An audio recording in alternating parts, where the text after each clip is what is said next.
She vanished without a trace, leaving me to raise our son alone. Now, after a decade of silence, she's back, claiming we're still married and demanding to see the family she left behind. I don't know how long I sat there going through her phone, but I screenshotted everything. I couldn't just let it slide.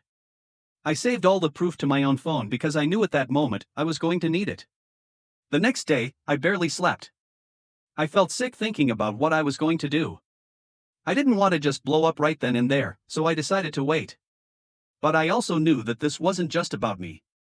Maggie, Dan's wife, she had to know too. I mean, how could I not tell her? She was going through her own struggles, having just had a baby herself, and I didn't know how she was going to take it. But it felt like the right thing to do. I reached out to Maggie later that day.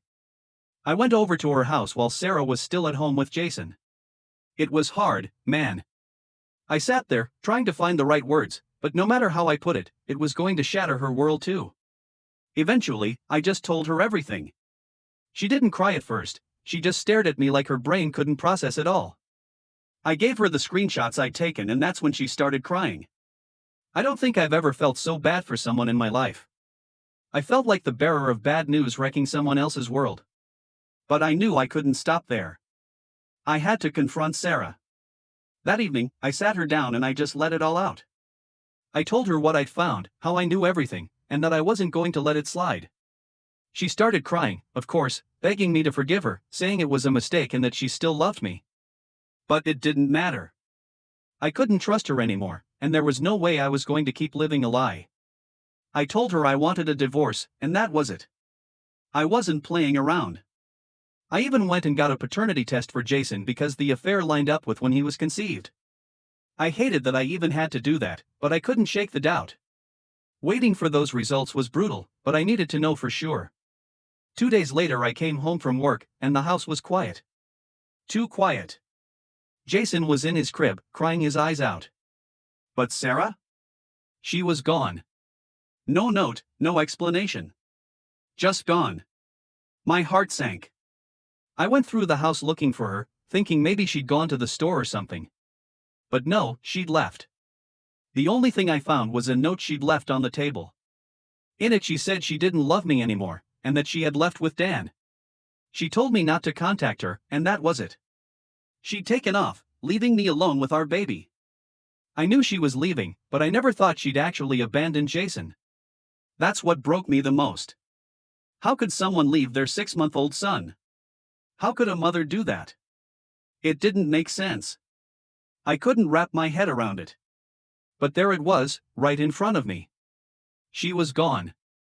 I picked Jason up and just held him, trying to figure out what the hell I was going to do next. I felt lost, like my whole life had just collapsed.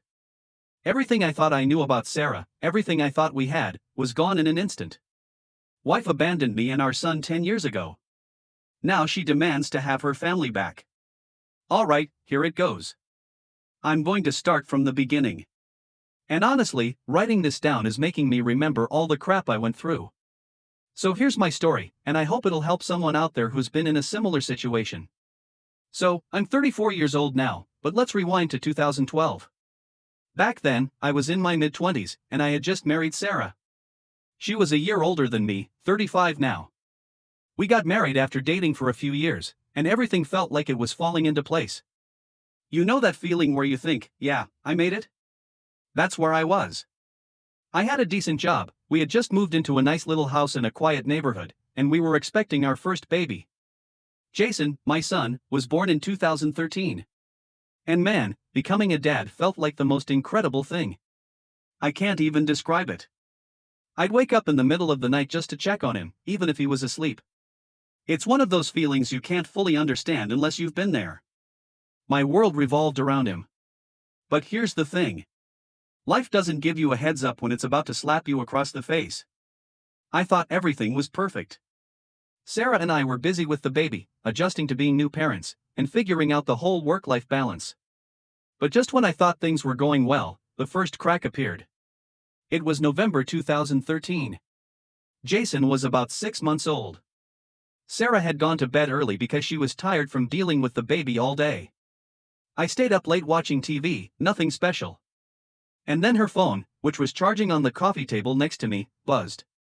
I didn't think much of it at first. People get texts late sometimes, no big deal, right? But for some reason, this time, I looked. And what I saw next changed everything. The message was from our neighbor. Let's call him Dan. It was one of those flirty, suggestive texts, and my gut just dropped. I'm talking about that pit in your stomach feeling when you know something's really wrong. I didn't touch the phone at first, just stared at it, my mind racing. My brain was trying to convince me I'd read it wrong, like maybe it was a joke or something. But I knew better. I picked up her phone, and yeah, I went through her messages. I wish I hadn't. What I found wasn't just a flirty text. It was months of sexting, sending nude photos, and talking about meeting up at hotels. It wasn't just some casual thing. They'd been at it since, well, apparently from the very first week we got married. I was freaking furious. I felt like an idiot. Like I'd been completely blind to what was going on right under my nose. Everything we had, or I thought we had, felt like a damn lie. The days after Sarah left were a blur. I don't even remember what I did right after I found her note. I just kind of went into autopilot, trying to keep things together for Jason. There were moments when I'd just stare at him and wonder, how the hell am I supposed to do this alone? I mean, I was a good dad, but I never imagined raising a kid by myself. The first thing I had to do was let people know. I didn't want to, but I couldn't keep it all in. I called my parents first. My mom was shocked, obviously, and my dad? Well, let's just say he wasn't exactly surprised. He never really liked Sarah. He thought she was too self-centered and always put herself first. Maybe he saw something I didn't, but I didn't care back then. I was in love, and I ignored all the red flags. Anyway, I also had to call Maggie. She was going through her own version of hell, having just found out her husband was with Sarah, but I figured she needed to know that Sarah was gone. When I got to her house, I barely had to say a word. I think she already knew. It was like she was just waiting for the shoe to drop. Maggie was standing there, holding her baby, and I could see the exhaustion in her eyes. She was going through postpartum, and now her husband had run off with my wife. It was like both of our lives had just blown up at the same time. Dan left, too, she said when I walked in. I just nodded. We didn't need to talk much. We both knew what was happening. We were in the same sinking boat. We sat down, and I told her everything that had happened, how Sarah had left Jason, the letters she wrote, all of it. Maggie listened, nodding, trying to hold it together, but at some point, she just broke down crying, and honestly, I did, too. It was like all the pain and confusion and anger just came out at once. After that, we just started helping each other out. We didn't really talk about it much at first, but it was kind of an unspoken thing. Maggie would come over to my place, or I'd go to hers, and we'd take care of the kids together. Jason and her baby were close in age, so it just made sense. I wasn't prepared to handle everything on my own, and neither was she. One day, when Maggie was over, she just started breastfeeding Jason like it was the most natural thing in the world. I didn't even ask her to. She just did it. I think she saw how overwhelmed I was. Jason was crying a lot, probably confused and missing his mom, and Maggie just stepped in and started taking care of him like he was her own. It sounds weird, but in those moments, it felt like we were becoming a family, not in the romantic sense, not yet anyway, but more like we were just two people trying to survive, trying to give our kids the stability they needed. We didn't talk about Dan or Sarah much. I think we both just wanted to forget they existed, at least for a little while, but of course, they were always in the back of our minds. There was no way to completely escape what had happened. I tried reaching out to Sarah's family a few times. I wasn't expecting much, but I thought maybe they'd know where she went or what she was planning. Her dad answered the phone the first time I called. He was as confused as I was. He didn't have a clue where she was and sounded genuinely shocked when I told him what had happened. Apparently, Sarah hadn't mentioned anything to them, not even a hint. Her dad was furious. He said if she ever tried to come back, she wouldn't be welcome in their house. They pretty much disowned her right then and there. I didn't feel bad for her. She made her choices, and now she had to live with them. Things were hard though, real hard. There were days when I just felt like giving up. I was working full-time, trying to raise Jason and dealing with the emotional mess Sarah left behind, but I kept going, mostly because I didn't have a choice. Jason needed me, and that's what kept me grounded. Maggie and I kept getting closer over the next few months, not in a romantic way at first, but we just leaned on each other. She was helping me out, and I was doing my best to support her too. It was like we were just trying to survive, and it felt good knowing I wasn't totally alone in all of this. One day, Maggie came over with her son like usual, and we were sitting in the living room, watching the kids play. She turned to me and said, "You ever think about what we're going to tell them, when they're older?" I hadn't thought about it too much. I was so wrapped up in the day-to-day, just trying to keep everything together, that I didn't have the mental space to think about the future. "I don't know," I admitted. "I guess we'll just figure it out when the time comes." But that wasn't a good answer, and I knew it. At some point, Jason was going to start asking questions about Sarah, about why she left, and I didn't know how I was going to explain that to him. "How do you tell your kid that their mother abandoned them?" Maggie nodded, but she didn't push it. I think she was just as lost as I was when it came to that. Over time, we started doing more together. We'd take the kids to the park, go out to lunch, stuff like that. It felt like we were becoming a family, and Jason started calling Maggie Mom. I didn't even tell him to. He just started doing it one day, and Maggie didn't stop him. I was grateful for her, but at the same time, I was terrified. What if Sarah came back one day? What if Jason found out the truth and hated me for it? These thoughts kept me up at night, but I didn't talk to anyone about them. I just kept it all inside, trying to push through each day. We still didn't talk much about Dan or Sarah. It was like an unspoken rule between us. We just focused on the kids and getting through the day, but I knew deep down that the past wasn't done with us yet. As time went on, things between me and Maggie started to shift. We were still just friends, but there was this unspoken connection building between us. I don't know if it was because we had been through similar hell, or because we spent so much time together, but it was there, and honestly, it scared me. I wasn't ready to move on from Sarah, even if she had abandoned me and Jason. Part of me was still angry, but another part of me felt like I hadn't really let go of what our marriage was supposed to be. It's like I was stuck between wanting to move on and not being ready to let go of the idea of my family, even though Sarah had destroyed that. But Maggie was different. She was strong. She had been hurt just like me, and yet, there she was, taking care of her son and helping me with Jason. Every day she showed up. Every day she was there when I needed someone, whether she knew it or not. One day we were sitting at the kitchen table, the kids were napping, and we just started talking about everything, our exes, the betrayal, the hurt, all of it. It was the first real conversation we had about what had happened. Until then, we'd kind of avoided it, I guess because neither of us wanted to open those wounds. "I still can't believe he just left," Maggie said, staring at her coffee cup. "I mean, I know we weren't perfect, but how do you just leave your kid like that?" Her voice cracked a little, and I could see how much it was eating her up inside. "I don't get it either," I replied, shaking my head. "It's like Sarah just woke up one day and decided she didn't care anymore. I don't think I'll ever understand it." We sat there in silence for a while after that. It wasn't awkward or anything, just heavy. The kind of silence where you both know what the other is thinking, but there's nothing else to say. We had both been left in the dust by people who were supposed to love us, and there was no fixing that. As the weeks passed, it started to feel like we were in this strange in-between place. Maggie was over almost every day, and our lives were so intertwined that it was hard to imagine what things were like before everything blew up. We had our routines, our inside jokes, and of course, our kids.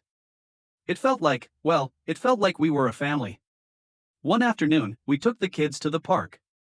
It was a warm day, and Jason and Maggie's son were running around chasing each other, laughing like nothing in the world could hurt them. I watched them and felt this weird mix of sadness and happiness, sad because their actual parents weren't there for them, but happy because, at least for now, they had each other, and they had us. At one point, Jason ran over and grabbed Maggie's hand, calling her mommy without even thinking about it. It stopped me in my tracks. I hadn't told him to call her that, and neither had Maggie. It just sort of happened. And the craziest part, Maggie didn't correct him. She just smiled down at him like it was the most natural thing in the world. After the park, we went back to my place for dinner. We were both exhausted from chasing after the kids all day, and we plopped down on the couch while they played with their toys in the living room. Maggie looked over at me and said, "You ever think about what's next for us?" I wasn't sure what she meant at first, so I asked, "What do you mean?" She sighed, then leaned back, staring at the ceiling for a moment. "I mean, is this it? Are we just going to keep doing this? Helping each other out? Raising our kids like this? I don't know what I'm asking, really." I guess, do you think we're more than just friends now? Her question hit me like a brick, but in a good way, if that makes sense. I hadn't allowed myself to think about it, but I knew exactly what she was talking about. There was something between us. I wasn't sure if it was love, or if we were just clinging to each other because we didn't have anyone else, but whatever it was there. I don't know, I said, being as honest as I could. I guess I've been afraid to think about it. Everything with Sarah still feels so raw, you know? But you're right, there is something here. Maggie nodded, and for a minute, neither of us said anything. I think we were both scared of what would happen if we crossed that line. I'm not saying we have to figure it all out right now, she added quickly. I needed to know if you felt it too. I do, I said, finally looking her in the eyes. I really do, and that was that. We didn't kiss or anything. We didn't rush into some big romantic moment, but we both knew something had changed. It was like we'd acknowledged this connection we'd been dancing around for months, and now that it was out in the open, it wasn't going away. Over the next few weeks, things stayed pretty much the same, but there was this undercurrent between us. It was like we both knew where things were headed, but we weren't in a rush to get there. We kept taking care of the kids, helping each other out, and spending time together. But now, it felt different, like we were building something new, something real. Then, one evening after we had put the kids to bed, Maggie leaned over and kissed me. It wasn't planned, it wasn't some big romantic gesture, it was just right. And in that moment, everything shifted. We didn't talk about it much after that, but the line had been crossed. We were together now, and it felt like the most natural thing in the world. Looking back, I can't say when it happened exactly, but somewhere along the way, we had gone from two people helping each other survive to something more. We had become a family, and honestly, it felt damn good. It's weird how life can shift on you without you even realizing it. One minute, you're barely hanging on, and the next, you've got a whole new life in front of you. That's kind of what happened with me and Maggie. We didn't plan on becoming a couple, it just sort of happened. We had been through so much together that when it turned into something more, it felt like the most natural thing in the world. After that kiss, things changed between us, but it wasn't this huge dramatic shift. It wasn't like we suddenly moved in together or started calling each other babe or whatever. It was more subtle, but it was there. The way we'd sit a little closer when we watched TV after the kids went to bed. How she'd rest her head on my shoulder when she was tired. It was like the closeness had always been there, and we were just letting it be what it was. But of course, life doesn't give you any time to get comfortable. Just when things started feeling like they were finally falling into place, Jason stumbled onto something I wasn't ready for. One afternoon, we were going through some old boxes. I'd been cleaning out the attic, trying to make more space for storage. Jason was playing around with some of his old toys, asking questions about random stuff as kids do. That's when he found it, a photo album I hadn't touched in years. It was one of those big, old-school ones where you had to peel back the plastic to stick the pictures in. He pulled it open, and the first picture he saw was of me, him, and Sarah at the hospital the day he was born. I hadn't thought about that photo in a long time, and seeing it now, it felt like a punch to the gut. "Who's that?" Jason asked, pointing at Sarah. I froze. I didn't know what to say. Up until that point, Maggie and I had told him that his birth mom had passed away. It seemed like the easiest explanation at the time, but now, staring at that picture, I realized how big of a mistake that lie had been. Jason deserved the truth, but I didn't have a clue how to explain it to him. How do you tell a 7-year-old that his mom didn't die, that she left? That's I started, but my words got stuck in my throat. I looked over at Maggie, who was sitting across the room. She gave me a soft nod, encouraging me to say what needed to be said. I took a deep breath. "That's your birth mom." Jason furrowed his brow, not fully understanding. "But I thought my mom was Maggie." "She is, buddy," I said quickly. "Maggie is your mom. She's been taking care of you since you were a baby. But that woman in the picture, she's the one who gave birth to you." He looked confused, which made sense. It was a lot to dump on a kid all at once. I could see the gears turning in his little head, trying to make sense of what I was saying. "Where is she?" he finally asked. I wasn't ready for that question. I didn't have a good answer. I had no idea where Sarah was. The last I'd heard, she was off with Dan, living God knows where. But I couldn't tell him that. He was too young to understand the whole mess of it. "She's not here anymore," I said carefully. She left when you were a baby. Why? That one hit me hard. It's the kind of question that doesn't have an easy answer, and it hurt knowing I had to try and explain it to him. I looked at Maggie again, hoping she'd jump in, but this was my mess to clean up. She knew that, and I did too. I don't know, I said honestly. Sometimes people make bad choices, and they don't always think about how it's going to hurt the people they love. Jason didn't say anything after that. He just sat there, staring at the picture for a long time. I wanted to tell him more, but I didn't know where to start. How do you explain to a kid that his mom walked out on him and never looked back? I hated that I couldn't give him a better answer. Eventually, he closed the album and handed it back to me. Can I go play now? Yeah, buddy, go ahead. He ran off to play with Maggie's son, leaving me and Maggie sitting there in silence. I felt like a failure. I had tried so hard to protect him from the truth, but now it was out there and I couldn't take it back. Maggie came over and sat next to me on the couch. She didn't say anything at first, just put her hand on mine. After a few minutes, she finally spoke. You did the right thing, she said softly. He needed to know. I feel like I just made everything worse, I admitted. He's going to grow up wondering why she left and I don't have an answer for him. We'll figure it out, she said, squeezing my hand. He's got us, he's not alone in this. She was right, Jason wasn't alone. He had me and he had Maggie, and together we'd get through it. But it didn't stop me from feeling like I had let him down.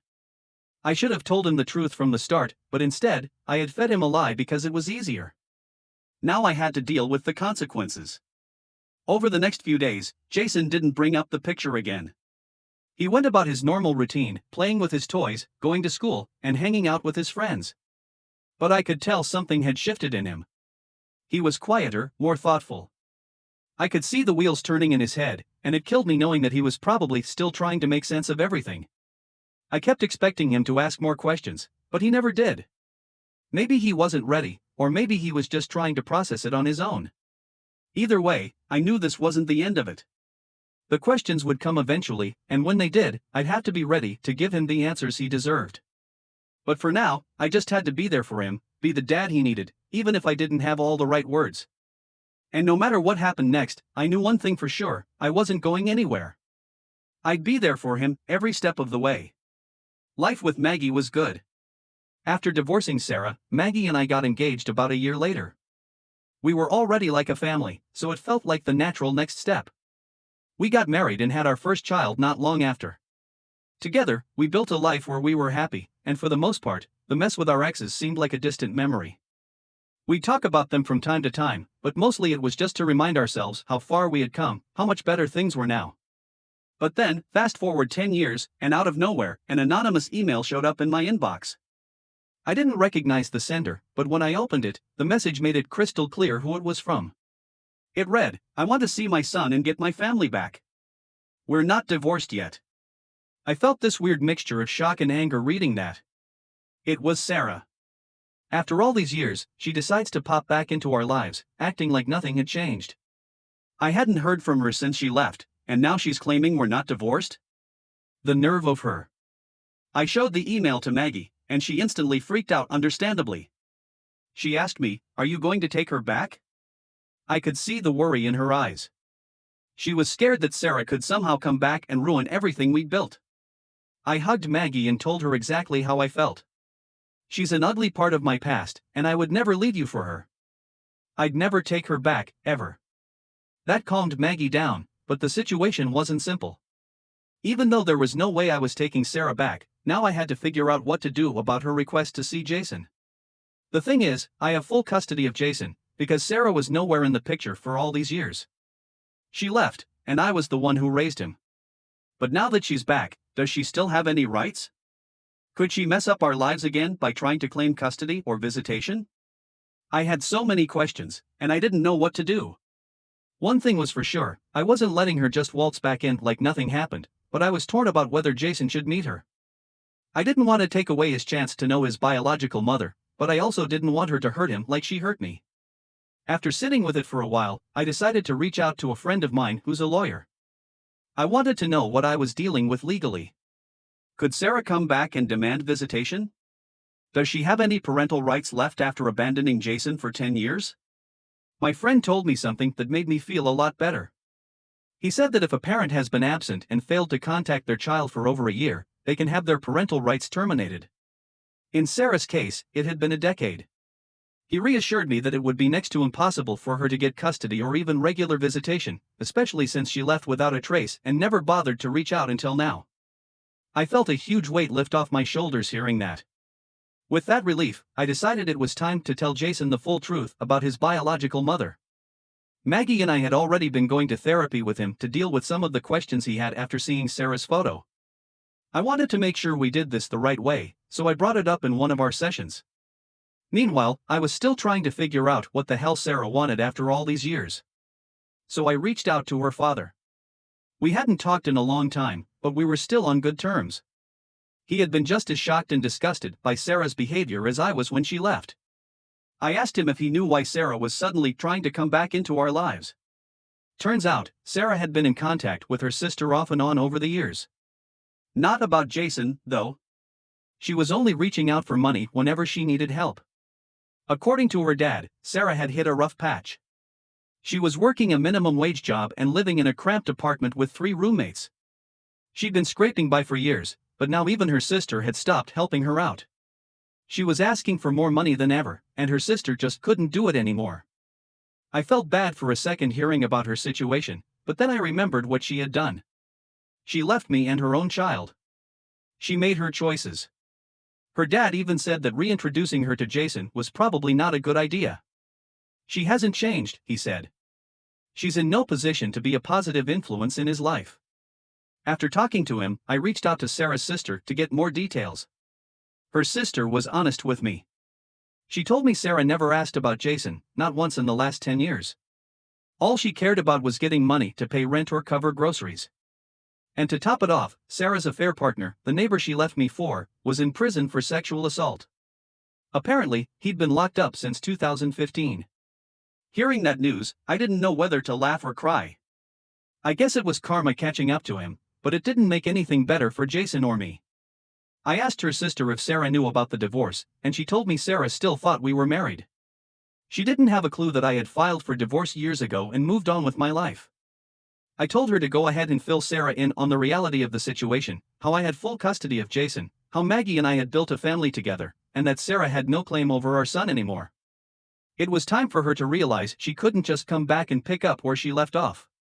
When I told Maggie all of this, she was floored by Sarah's behavior. She couldn't believe how careless Sarah had been, not just in leaving, but in completely ignoring her own son for a decade.